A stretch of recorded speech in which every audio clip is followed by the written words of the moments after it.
अथ श्री हनुमान रक्षा स्तोत्रम्।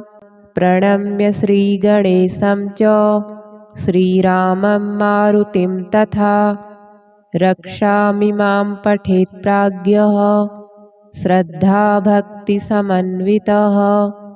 शिरो मे हनुमान् पातु भालं पवननन्दनः। आञ्जनेयो दृशौ पातु रामचन्द्रप्रियश्रुति। घ्राणं पातु महावीरो मुखं लक्ष्मणप्राणदः। जिह्वां मनोजवः पातु कण्ठं पातु जितेन्द्रियः। स्कन्धौ महाबली पातु भुजौ सङ्कटमोचनः। करौ विश्वम्भरः पातु हृदयं सर्वशक्तिमान्। मध्यं पातु महातेजः नाभिं सागरलङ्घनः। रामदूतः कटी पातु शक्तिनी राक्षसेन्द्रजित्। ऊरू पुच्छबलः पातु भीमगर्वापहारकः। जानुनी श्रीप्रदः पातु जङ्घे लङ्काप्रदाहकः। पादौ श्रीरामभक्तश्च सूर्यमण्डलभक्षकः। हनुमान् पातु मे कायं मकरध्वजजन्मदः। एतां रुद्रबलोपेतां रक्षां यः सुकृती पठेत् सो दीर्घायुसुखी पुत्री बलवान् बुद्धिमान् भवेत्। श्री पितृ क्षमा प्रार्थना स्तोत्रम्। नमः पितृगणेशाय सर्वलोकपितामह। भवद्भिः पूजितो नित्यं त्रायस्व मम बन्धनात्। यद्वदभ्यः कृतं पापं जन्म जन्मान्तरेषु च तत्सर्वं क्षम्यतां देवा मातृपितृपुरोगमः। श्राद्धव्रततपोहोम दानभोगविवर्जिताः सन्तु मे पितरः सर्वे मोदन्तां च स्वकान् गृहे। पितृलोकगताः सर्वे मातामहपुरोगमाः आगत्य गृहमेधियं कृपां कुर्वन्तु नित्यशः। यदन्नं यद्घृतं दत्तं यत्तर्पणमिहाच्युत तत्तेन पितरः सर्वे तृप्तिमायान्तु नित्यदा। अन्यथा यन्मया कार्यं विस्मृतं तदनुग्रहात् त्वत्प्रसादेन मे पितृ क्षन्तव्यां ह्यपराधिनः। पितरः सर्वदेवेशाः कुलानां रक्षणाय च प्रसीदन्तु सदा भक्त्या स्मृतानां च महर्षयः। पितृभ्यो नमः सर्वेभ्यो मातृभ्यो गुरुपूजिते। क्षमा दत्त्वा च सर्वेषां सुखं दत्तं मयि प्रभो। कृपया पितरः सर्वे दोषान् मुक्त्वा यथार्हणम् आशीर्वदन्तु नित्यं मे मोक्षलाभाय भूयसा। श्री हनुमान रक्षा स्तोत्रम्। प्रणम्य श्रीगणेशं च श्रीरामं मारुतिं तथा रक्षामिमां पठेत् प्राज्ञः श्रद्धाभक्तिसमन्वितः।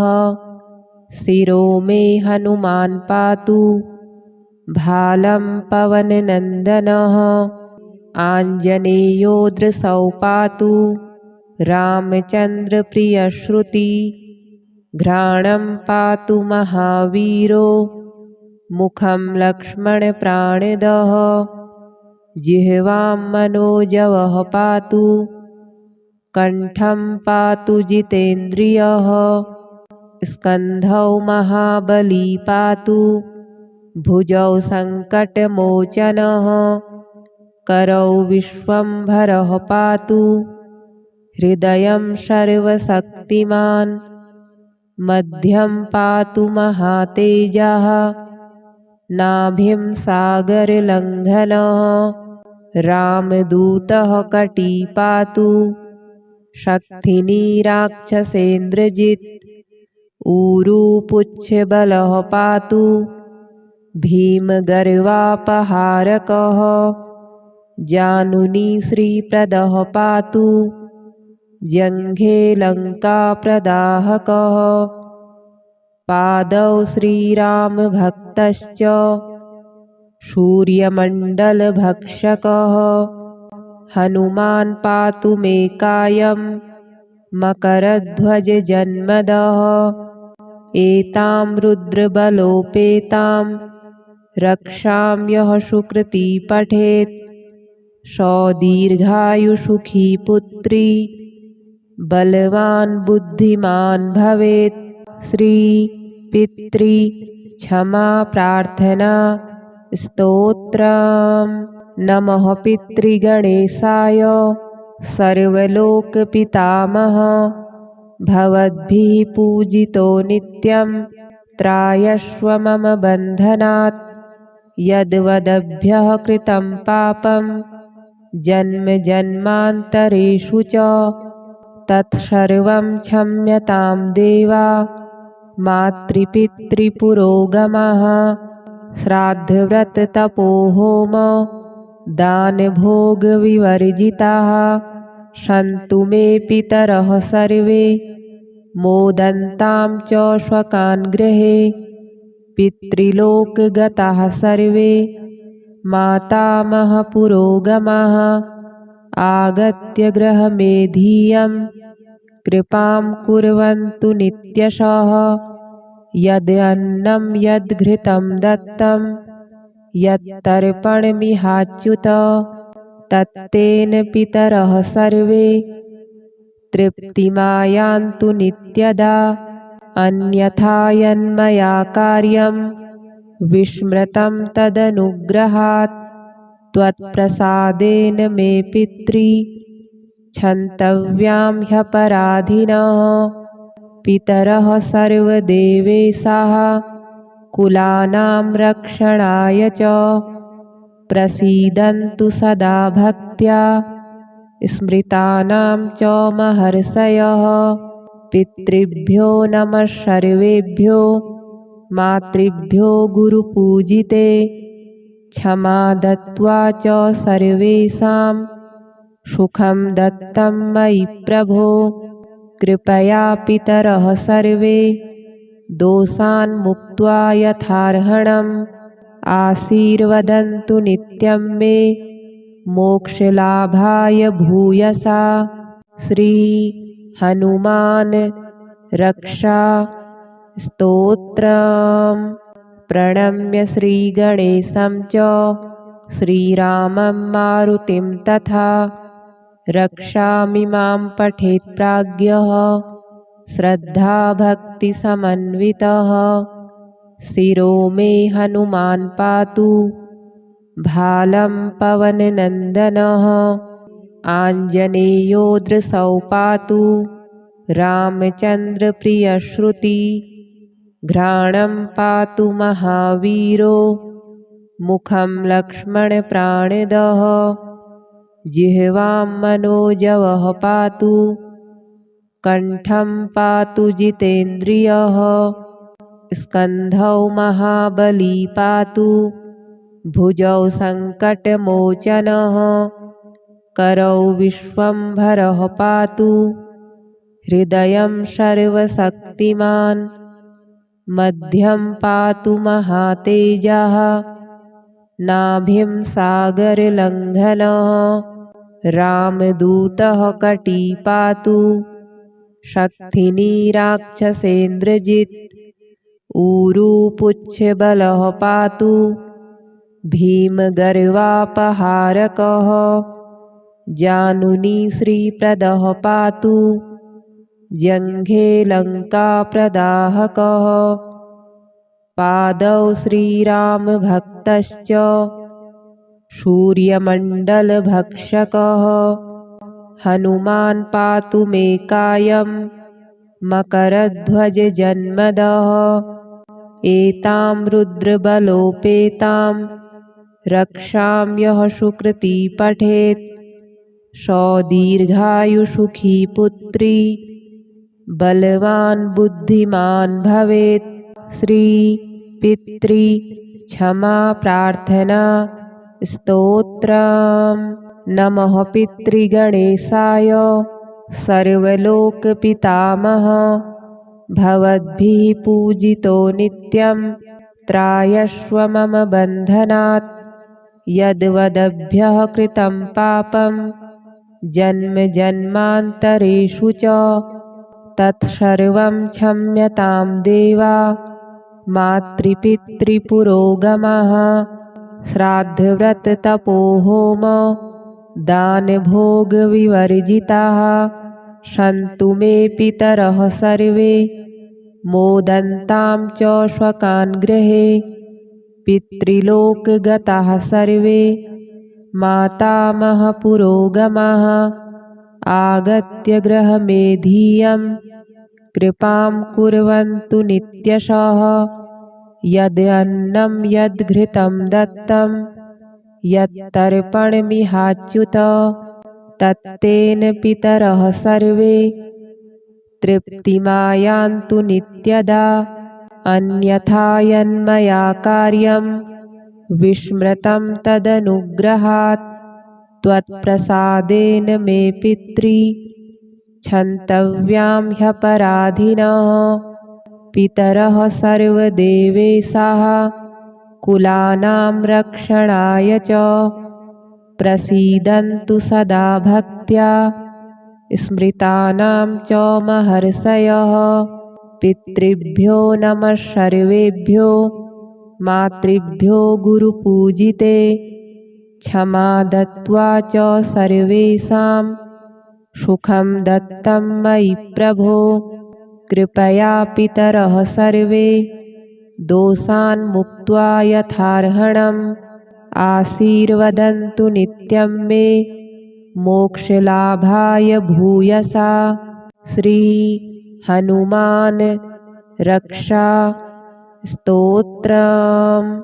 प्रणम्य श्रीगणेशं च श्रीरामं मारुतिं तथा रक्षामि मां पठेत् प्राज्ञः श्रद्धाभक्तिसमन्वितः शिरो मे हनुमान् पातु भालं पवननन्दनः आञ्जनेयो दृशौ पातु रामचन्द्रप्रियश्रुति घ्राणं पातु महावीरो मुखं लक्ष्मणप्राणदः जिह्वां मनोजवः पातु कण्ठं पातु जितेन्द्रियः स्कन्धौ महाबली पातु भुजौ सङ्कटमोचनः करौ विश्वम्भरः पातु हृदयं सर्वशक्तिमान् मध्यं पातु महातेजः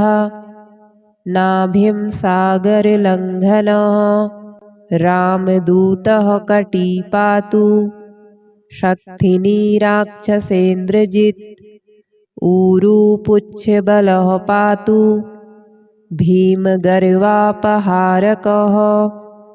जानुनी श्रीप्रदः पातु जङ्घे लङ्काप्रदाहकः पादौ श्रीरामभक्तश्च सूर्यमण्डलभक्षकः हनुमान् पातु मे कायं मकरध्वजजन्मदः एतां रुद्रबलोपेतां रक्षां यः सुकृती पठेत् सो दीर्घायुसुखी पुत्री बलवान् बुद्धिमान् भवेत्। श्री पितृ क्षमा प्रार्थना स्तोत्रम्। नमः पितृगणेशाय सर्वलोकपितामह भवद्भिः पूजितो नित्यं त्रायस्व मम बन्धनात्। यद्वदभ्यः कृतं पापं जन्म जन्मान्तरेषु च तत्सर्वं क्षम्यतां देवा मातृपितृपुरोगमः। श्राद्धव्रततपोहोम दानभोगविवर्जिताः सन्तु मे पितरः सर्वे मोदन्तां च स्वकान् गृहे। पितृलोकगताः सर्वे मातामहपुरोगमाः आगत्य गृहमेधीयं कृपां कुर्वन्तु नित्यशः। यदन्नं यद्घृतं दत्तं यत्तर्पणमिहाच्युत तत्तेन पितरः सर्वे तृप्तिमायान्तु नित्यदा। अन्यथा यन्मया कार्यं विस्मृतं तदनुग्रहात् त्वत्प्रसादेन मे क्षन्तव्यां ह्यपराधिनः। पितरः सर्वदेवेशाः कुलानां रक्षणाय च प्रसीदन्तु सदा भक्त्या स्मृतानां च महर्षयः।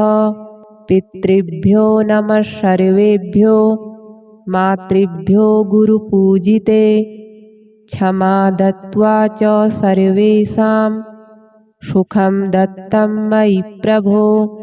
कृपया पितरः सर्वे दोषान् मुक्त्वा यथार्हणम् आशीर्वदन्तु नित्यं मे मोक्षलाभाय भूयसा। श्री हनुमान रक्षा स्तोत्रम्। प्रणम्य श्रीगणेशं च श्रीरामं मारुतिं तथा रक्षामि मां पठेत् प्राज्ञः श्रद्धाभक्तिसमन्वितः। शिरो मे हनुमान् पातु भालं पवननन्दनः आञ्जनेयो दृशौ पातु रामचन्द्रप्रियश्रुति। घ्राणं पातु महावीरो मुखं लक्ष्मणप्राणदः जिह्वां मनोजवः पातु कण्ठं पातु जितेन्द्रियः। स्कन्धौ महाबली पातु भुजौ सङ्कटमोचनः करौ विश्वम्भरः पातु हृदयं सर्वशक्तिमान्। मध्यं पातु महातेजः नाभिं सागरलङ्घनः रामदूतः कटी पातु शक्तिनी राक्षसेन्द्रजित्। ऊरू पुच्छबलः पातु भीमगर्वापहारकः जानुनी श्रीप्रदः पातु जङ्घे लङ्काप्रदाहकः। पादौ श्रीरामभक्तश्च सूर्यमण्डलभक्षकः हनुमान् पातु मे कायं मकरध्वजजन्मदः। एतां रुद्रबलोपेतां रक्षां यः सुकृती पठेत् स दीर्घायुसुखी पुत्री बलवान् बुद्धिमान् भवेत्। श्री पितृ क्षमा प्रार्थना स्तोत्रम्। नमः पितृगणेशाय सर्वलोकपितामह भवद्भिः पूजितो नित्यं त्रायस्व मम बन्धनात्। यद्वदभ्यः कृतं पापं जन्म जन्मान्तरेषु च तत्सर्वं क्षम्यतां देवा मातृपितृपुरोगमः। श्राद्धव्रततपोहोम दानभोगविवर्जिताः सन्तु मे पितरः सर्वे मोदन्तां च श्वकान् गृहे पितृलोकगताः सर्वे मातामहपुरोगमाः आगत्य गृहमेधीयं कृपां कुर्वन्तु नित्यशः यदन्नं यद्घृतं दत्तं यत्तर्पणमिहाच्युत तत्तेन पितरः सर्वे तृप्तिमायान्तु नित्यदा अन्यथा यन्मया कार्यं विस्मृतं तदनुग्रहात् त्वत्प्रसादेन मे क्षन्तव्यां ह्यपराधिनः पितरः सर्वदेवेशाः कुलानां रक्षणाय च प्रसीदन्तु सदा भक्त्या स्मृतानां च महर्षयः पितृभ्यो नमः सर्वेभ्यो मातृभ्यो गुरुपूजिते क्षमा दत्त्वा च सर्वेषां सुखं दत्तं मयि प्रभो कृपया पितरः सर्वे दोषान् मुक्त्वा यथार्हणम् आशीर्वदन्तु नित्यं मे मोक्षलाभाय भूयसा श्री हनुमान रक्षा स्तोत्रम् प्रणम्य श्रीगणेशं च श्रीरामं मारुतिं तथा रक्षामि मां पठेत् प्राज्ञः श्रद्धाभक्तिसमन्वितः शिरो मे हनुमान् पातु भालं पवननन्दनः आञ्जनेयो दृशौ पातु रामचन्द्रप्रियश्रुति घ्राणं पातु महावीरो मुखं लक्ष्मणप्राणदः जिह्वां मनोजवः पातु कण्ठं पातु जितेन्द्रियः स्कन्धौ महाबली पातु भुजौ सङ्कटमोचनः करौ विश्वम्भरः पातु हृदयं सर्वशक्तिमान् मध्यं पातु महातेजः नाभिं सागरलङ्घनः रामदूतः कटी पातु शक्तिनी राक्षसेन्द्रजित् ऊरुपुच्छबलः पातु भीमगर्वापहारकः जानुनी श्रीप्रदः पातु जङ्घे लङ्काप्रदाहकः पादौ श्रीरामभक्तश्च सूर्यमण्डलभक्षकः हनुमान् पातु मे कायं मकरध्वजजन्मदः एतां रुद्रबलोपेतां रक्षां यः सुकृती पठेत् सदीर्घायुसुखी पुत्री बलवान् बुद्धिमान् भवेत् श्री पितृ क्षमा प्रार्थना स्तोत्रम् नमः पितृगणेशाय सर्वलोकपितामह भवद्भिः पूजितो नित्यं त्रायस्व मम बन्धनात् यद्वदभ्यः कृतं पापं जन्म जन्मान्तरेषु च तत्सर्वं क्षम्यतां देवा मातृपितृपुरोगमः श्राद्धव्रततपोहोम दानभोगविवर्जिताः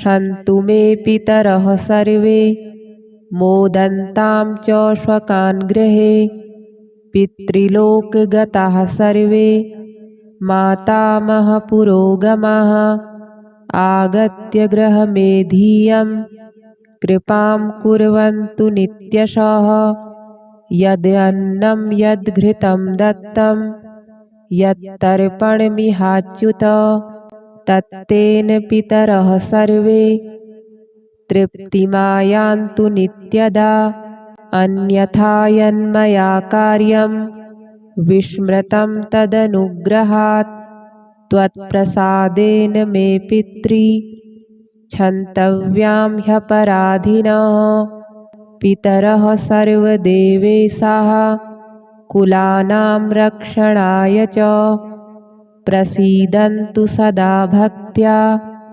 स्मृतानां च महर्षयः पितृभ्यो नमः सर्वेभ्यो मातृभ्यो गुरुपूजिते क्षमा दत्त्वा च सर्वेषां सुखं दत्तं मयि प्रभो कृपया पितरः सर्वे दोषान् मुक्त्वा यथार्हणम् आशीर्वदन्तु नित्यं मे मोक्षलाभाय भूयसा। श्री हनुमान रक्षा स्तोत्रम्। प्रणम्य श्रीगणेशं च श्रीरामं मारुतिं तथा रक्षामि मां पठेत् प्राज्ञः श्रद्धाभक्तिसमन्वितः। शिरो मे हनुमान् पातु भालं पवननन्दनः आञ्जनेयो दृशौ पातु रामचन्द्रप्रियश्रुति घ्राणं पातु महावीरो मुखं लक्ष्मणप्राणदः जिह्वां मनोजवः पातु कण्ठं पातु जितेन्द्रियः स्कन्धौ महाबली पातु भुजौ सङ्कटमोचनः करौ विश्वम्भरः पातु हृदयं सर्वशक्तिमान् मध्यं पातु महातेजः नाभिं सागरलङ्घनः रामदूतः कटी पातु शक्तिनी राक्षसेन्द्रजित् ऊरू पुच्छबलः पातु भीमगर्वापहारकः जानुनी श्रीप्रदः पातु जङ्घे लङ्काप्रदाहकः पादौ श्रीरामभक्तश्च सूर्यमण्डलभक्षकः हनुमान् पातु मे कायं मकरध्वजजन्मदः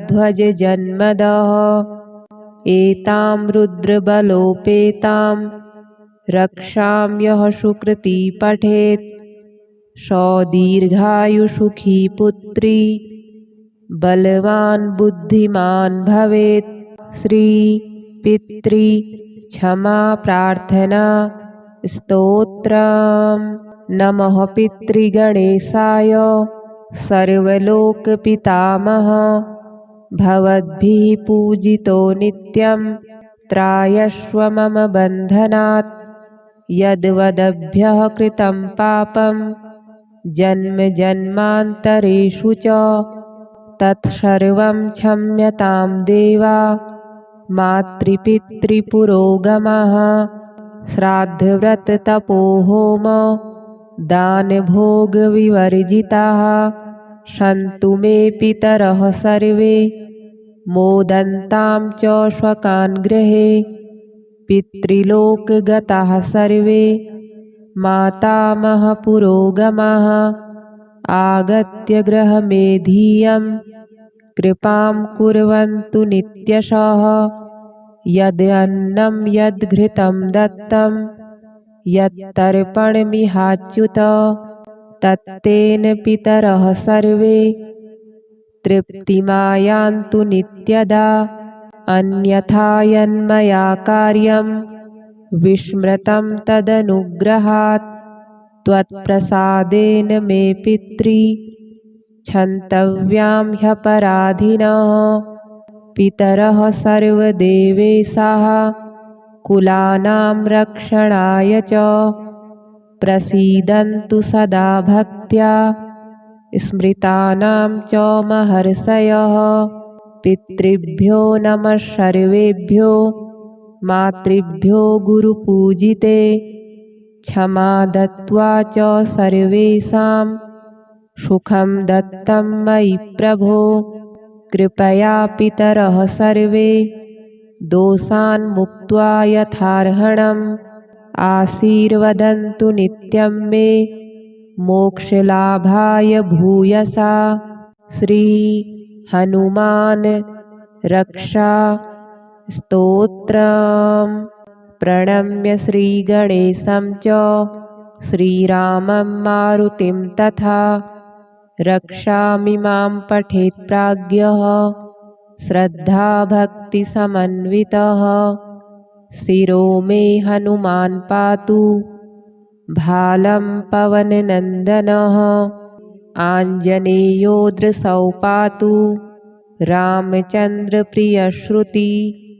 घ्राणं पातु महावीरो मुखं लक्ष्मणप्राणदः। जिह्वां मनोजवः पातु कण्ठं पातु जितेन्द्रियः। स्कन्धौ महाबली पातु भुजौ सङ्कटमोचनः। करौ विश्वम्भरः पातु हृदयं सर्वशक्तिमान्। मध्यं पातु महातेजः नाभिं सागरलङ्घनः। रामदूतः कटी पातु शक्तिनी राक्षसेन्द्रजित्। ऊरू पुच्छबलः पातु भीमगर्वापहारकः। जानुनी श्रीप्रदः पातु जङ्घे लङ्काप्रदाहकः। पादौ श्रीरामभक्तश्च सूर्यमण्डलभक्षकः। हनुमान् पातु मे कायं मकरध्वजजन्मदः। एतां रुद्रबलोपेतां रक्षां यः सुकृती पठेत् सो दीर्घायुसुखी पुत्री बलवान् बुद्धिमान् भवेत्। श्री पितृ क्षमा प्रार्थना स्तोत्रम्। नमः पितृगणेशाय सर्वलोकपितामह। भवद्भिः पूजितो नित्यं त्रायस्व मम बन्धनात्। यद्वदभ्यः कृतं पापं जन्म जन्मान्तरेषु च तत्सर्वं क्षम्यतां देवा। मातृपितृपुरोगमः श्राद्धव्रततपोहोम दानभोगविवर्जिताः। सन्तु मे पितरः सर्वे मोदन्तां च स्वकान् गृहे। पितृलोकगताः सर्वे मातामहपुरोगमाः। आगत्य गृहमेधियं कृपां कुर्वन्तु नित्यशः। यदन्नं यद्घृतं दत्तं यत्तर्पणमिहाच्युत तत्तेन पितरः सर्वे तृप्तिमायान्तु नित्यदा। अन्यथा यन्मया कार्यं विस्मृतं तदनुग्रहात् त्वत्प्रसादेन मे पितृ क्षन्तव्यां ह्यपराधिनः। पितरः सर्वदेवेशाः कुलानां रक्षणाय च प्रसीदन्तु सदा भक्त्या। स्मृतानां च महर्षयः पितृभ्यो नमः सर्वेभ्यो। मातृभ्यो गुरुपूजिते क्षमा दत्त्वा च सर्वेषां सुखं दत्तं मयि प्रभो। कृपया पितरः सर्वे दोषान् मुक्त्वा यथार्हणम् आशीर्वदन्तु नित्यं मे मोक्षलाभाय भूयसा। श्री हनुमान रक्षा स्तोत्रम्। प्रणम्य श्रीगणेशं च श्रीरामं मारुतिं तथा रक्षामिमां पठेत् प्राज्ञः श्रद्धाभक्तिसमन्वितः। शिरो मे हनुमान् पातु भालं पवननन्दनः। आञ्जनेयो दृशौ पातु रामचन्द्रप्रियश्रुति। घ्राणं पातु महावीरो मुखं लक्ष्मणप्राणदः जिह्वां मनोजवः पातु कण्ठं पातु जितेन्द्रियः स्कन्धौ महाबली पातु भुजौ सङ्कटमोचनः करौ विश्वम्भरः पातु हृदयं सर्वशक्तिमान् मध्यं पातु महातेजः नाभिं सागरलङ्घनः रामदूतः कटी पातु शक्तिनी राक्षसेन्द्रजित् ऊरुपुच्छबलः पातु भीमगर्वापहारकः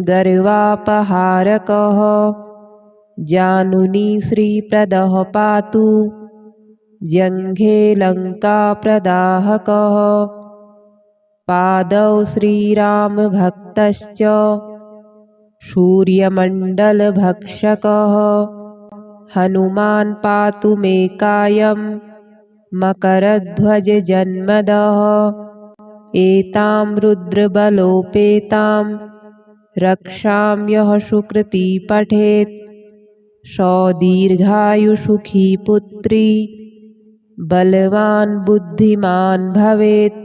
श्री पितृ क्षमा प्रार्थना स्तोत्रम्।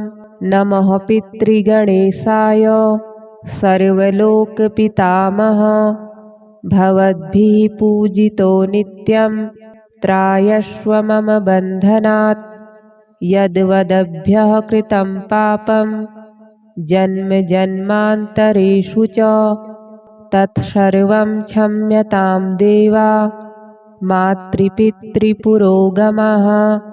श्राद्धव्रततपोहोम दानभोगविवर्जिताः सन्तु मे पितरः सर्वे मोदन्तां च स्वकान् गृहे पितृलोकगताः सर्वे मातामहपुरोगमाः आगत्य गृहमेधीयं कृपां कुर्वन्तु नित्यशः यदन्नं यद्घृतं दत्तं यत्तर्पणमिहाच्युत तत्तेन पितरः सर्वे तृप्तिमायान्तु नित्यदा अन्यथा यन्मया कार्यं विस्मृतं तदनुग्रहात् त्वत्प्रसादेन मे पितृ क्षन्तव्यां ह्यपराधिनः पितरः सर्वदेवेशाः कुलानां रक्षणाय च प्रसीदन्तु सदा भक्त्या स्मृतानां च महर्षयः पितृभ्यो नमः सर्वेभ्यो मातृभ्यो गुरुपूजिते क्षमा दत्त्वा च सर्वेषां सुखं दत्तं मयि प्रभो कृपया पितरः सर्वे दोषान् मुक्त्वा यथार्हणम् आशीर्वदन्तु नित्यं मे मोक्षलाभाय भूयसा। श्री हनुमान रक्षा स्तोत्रम्। प्रणम्य श्रीगणेशं च श्रीरामं मारुतिं तथा रक्षामिमां पठेत् प्राज्ञः श्रद्धाभक्तिसमन्वितः शिरो मे हनुमान् पातु भालं पवननन्दनः आञ्जनेयो दृशौ पातु रामचन्द्रप्रियश्रुति घ्राणं पातु महावीरो मुखं लक्ष्मणप्राणदः जिह्वां मनोजवः पातु कण्ठं पातु जितेन्द्रियः स्कन्धौ महाबली पातु भुजौ सङ्कटमोचनः करौ विश्वम्भरः पातु हृदयं सर्वशक्तिमान् मध्यं पातु महातेजः नाभिं सागरलङ्घनः रामदूतः कटी पातु शक्तिनी राक्षसेन्द्रजित् ऊरूपुच्छबलः पातु भीमगर्वापहारकः जानुनी श्रीप्रदः पातु जङ्घे लङ्काप्रदाहकः पादौ श्रीरामभक्तश्च सूर्यमण्डलभक्षकः हनुमान् पातु मे कायं मकरध्वजजन्मदः एतां रुद्रबलोपेतां रक्षां यः सुकृती पठेत् सदीर्घायुसुखी पुत्री बलवान् बुद्धिमान् भवेत्। श्री पितृ क्षमा प्रार्थना स्तोत्रम्। नमः पितृगणेशाय सर्वलोकपितामह भवद्भिः पूजितो नित्यं त्रायस्व मम बन्धनात् यद्वदभ्यः कृतं पापं जन्म जन्मान्तरेषु च तत्सर्वं क्षम्यतां देवा मातृपितृपुरोगमः श्राद्धव्रततपोहोम दानभोगविवर्जिताः सन्तु मे पितरः सर्वे मोदन्तां च स्वकान् गृहे पितृलोकगताः सर्वे मातामहपुरोगमाः आगत्य गृहमेधीयं कृपां कुर्वन्तु नित्यशः यदन्नं यद्घृतं दत्तं यत्तर्पणमिहाच्युत तत्तेन पितरः सर्वे तृप्तिमायान्तु नित्यदा अन्यथा यन्मया कार्यं विस्मृतं तदनुग्रहात् त्वत्प्रसादेन मे पितृ क्षन्तव्यां ह्यपराधिनः पितरः सर्वदेवेशाः कुलानां रक्षणाय च प्रसीदन्तु सदा भक्त्या स्मृतानां च महर्षयः पितृभ्यो नमः सर्वेभ्यो मातृभ्यो गुरुपूजिते क्षमा दत्त्वा च सर्वेषां सुखं दत्तं मयि प्रभो कृपया पितरः सर्वे दोषान् मुक्त्वा यथार्हणम् आशीर्वदन्तु नित्यं मे मोक्षलाभाय भूयसा। श्री हनुमान रक्षा स्तोत्रम्।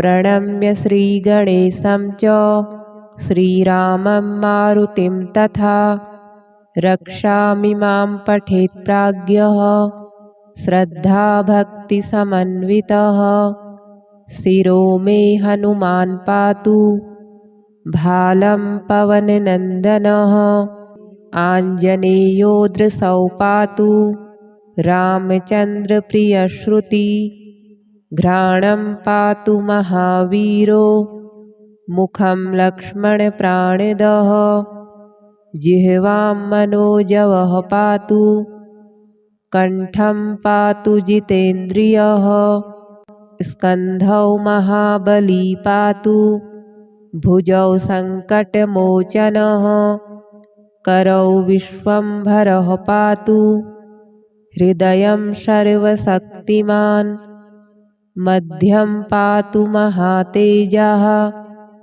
नाभिं सागरलङ्घनः रामदूतः कटी पातु शक्तिनी राक्षसेन्द्रजित् ऊरूपुच्छबलः पातु भीमगर्वापहारकः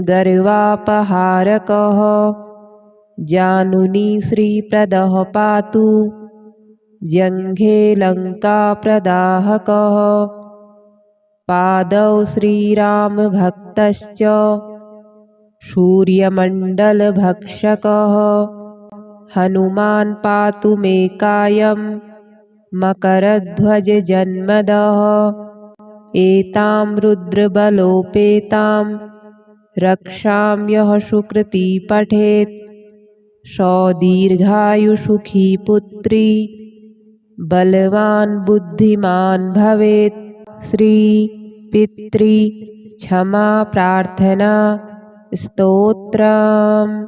नमः पितृगणेशाय सर्वलोकपितामह भवद्भिः पूजितो नित्यं त्रायस्व मम बन्धनात्।